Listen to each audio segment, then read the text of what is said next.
Live Tamil செய்திகள். மக்களை பரவசப்படுத்தும் உணர்ச்சி வசப்படுத்தும் நிகழ்ச்சியாக சரிகமப நிகழ்ச்சி பார்க்கப்படுகின்றது.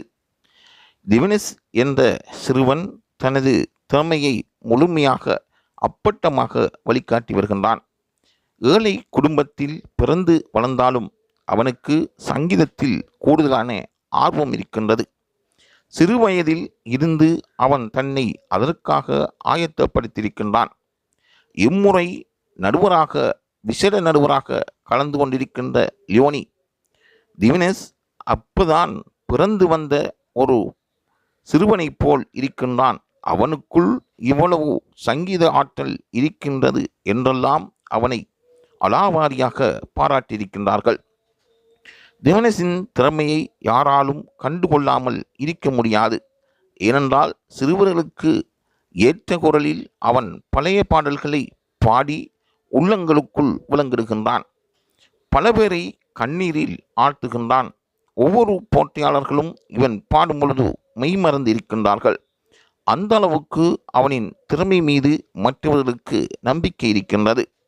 இந்தியாவில் பிறந்தாலும் இவராக இருந்தாலும் தனது சிறப்பு உலகம் எங்கும் இருக்கின்ற தமிழ் பேசும் உள்ளங்களுக்குள் பகிரப்பட்டிருக்கின்றது.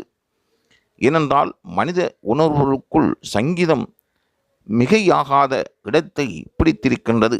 யாராலும் அதன் இடத்தை விட்டு அதை துரத்த முடியாது. மனங்களில் ஆட்சி செய்யும் ஒரு மொழியாக சங்கீதம் இருந்து வருகின்றது.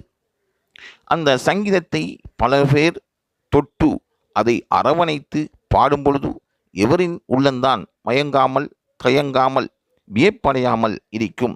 ஆகவே அந்த வகையில் திவினேஷ் கொடுத்து வருகின்ற பாடல்கள் பல பேருக்கு மத்தியில் அவனை அரவணைத்து அவனை முத்தமிட்டு அவனுக்காக ஆரவாரம் செய்து ரசிகர்களின் செல்வாக்கை பெற்றுக் கொடுக்கின்றது.